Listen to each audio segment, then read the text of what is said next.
An Irish singer who has tongues wagging and at times just plain hanging out right across the world. Her act is part theatre, part rock and part cabaret, and it certainly has a serious impact on her audiences. Take a look at this.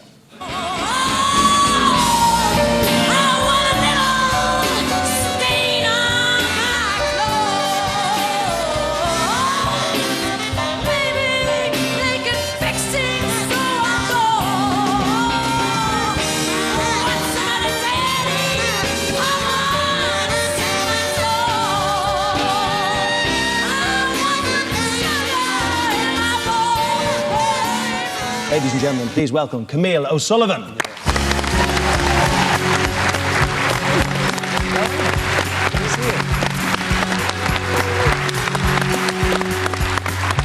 See, Camille, I see that clip of you in your little bodice and I think, oh, she looks a bit dirty. But actually, you're quite a demure lady. And may I say, even kind of shy.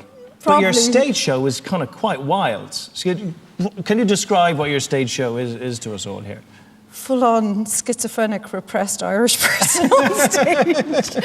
A great excuse to become a different person. And you really do that, because some of the clips I saw, one in particular, you come out on stage and then you start shouting at the audience and then you turn it into like a little roar, tiger roar, and then you start going... And then... And then you start singing. Yeah, I don't know what that's about. I'm still trying to work that one out. Dickie Rock does a similar thing. Do you kind of terrify your audiences at times? Because it must take them a little while to get you and get what's going on there. I think I'm terrifying myself a bit. Sometimes slight embarrassment after a gig and what the hell was that about? But I suppose the thing with what I do on stage, I like to kind of climb out to the audience sometimes and when we're having fun, and then other times it's like singing dark songs and stuff. And the emotional side, maybe being half French and half Irish, some people get nervous about it. But I found actually I was quite scared about it when I first started, and by kind of going to an audience and going to them and expressing myself, it was kind of getting over that. Didn't you electrocute yourself by accident on stage? You never did this year? Like an electric Christmas tree, I was on stage. I don't know what I was doing. What did you do? It was on the opening night of Edinburgh, and I should have known better, because I was a bit, when I was opening a case and kind of I had Tom Waite's voice coming out of the case, and then I put Christmas tree lights over myself, and like the doctor was going, you know, it was a bad idea to put the Christmas lights on yourself, love. And you're like... And basically I put them on and suddenly the lights went, the thing electrocuted through my hand up to my head, and I was lying on the ground, and it was the opening night, and I was like, Pace is gone, what's happening? And the only thing is the crew went, she's very silent. She's never usually that quiet. Something must be wrong. Yeah, you did do the show, though, didn't you? I did, and a lot of people said later, that was brilliant, that part in the show that looked like you got electrocuted. That's terrible. If that's the best thing that you did in the night, you have to do it every night. Oh, shit. I mean, the clothes are quite burlesque. I don't know what that's about, yeah. Where does that come from, that alter ego?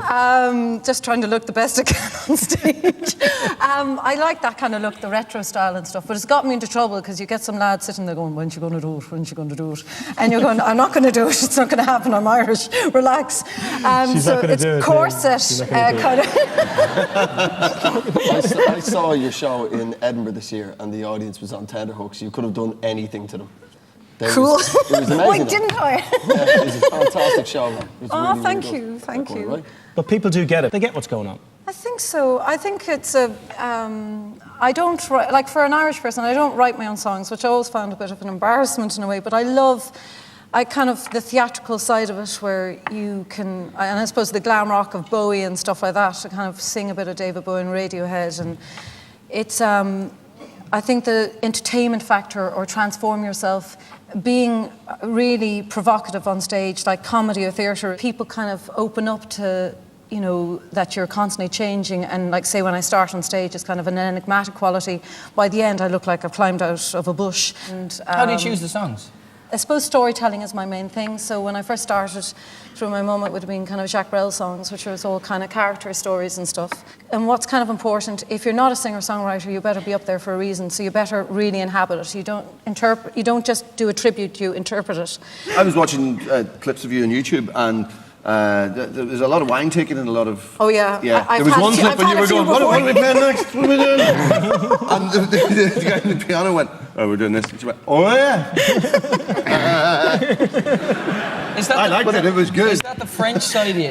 You're half French, I half think it's Cork. Irish and French. So you drink Because red the Irish wine don't with- drink. No, she drinks red wine with Clonakilty pudding. But it must be so satisfying that, you know, when you do an act like that it's so out there and you're creating that yourself, and then all of a sudden it just gets huge. Like, Well,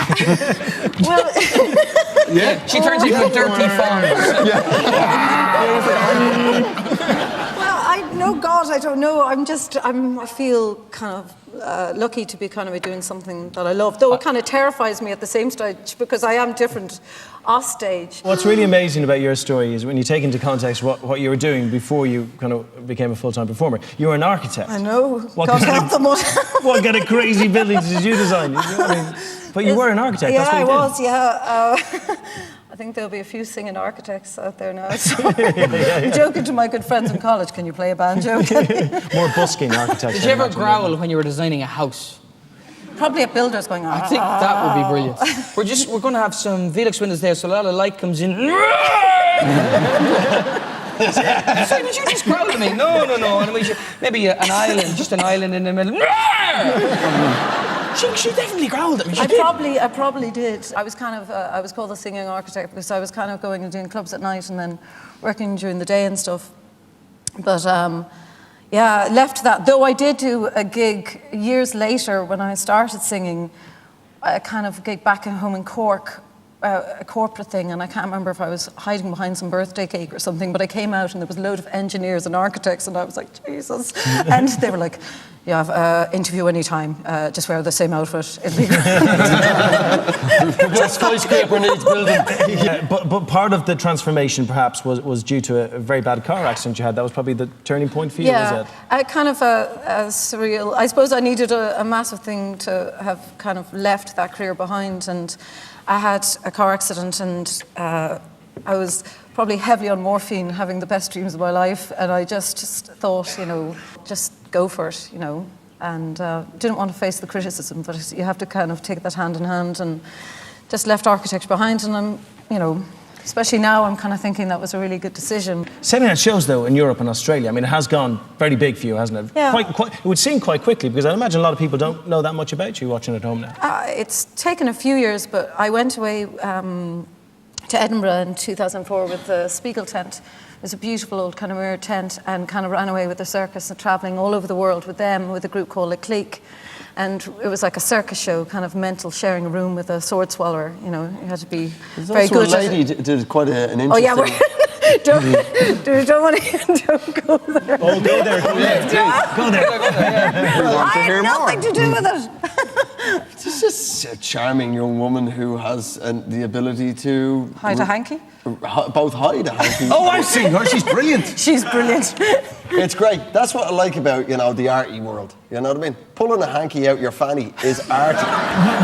You know, in the arty world. But it wasn't me. No, I'm not saying you do that. Good Lord, no. Camille, did you... No, it wasn't. I was fully clothed. I was fully clothed. Can I just say before we do anything else, is that if at home is look up YouTube and Ship Song, your version of Ship Song, Nick Cave's song, is absolutely mind-blowingly you. brilliant. Honest to God, it is absolutely brilliant. Thank you. Fantastic. When I think that guy is just like Oh, complete God. genius, Yeah. and I could just, you know, keep Tell singing me, forever. when can people see you for themselves live? Tell me about the tour. When can they see Oh, you? well, at the moment, we're recording an album, so some of the covers, Waits and Cave, and then my own stuff, and we're doing Stratford. At the moment, it's UK, so Royal Festival Hall in London, and then we're back, hopefully releasing an album in March, and then touring Ireland. So yeah, come and see the madness Absolutely. for yourself. And Do yourselves a favour at home there. Get to one of Camille's show. Absolutely fantastic. Thank you so gotta go much. see Camille Sullivan, ladies and gentlemen.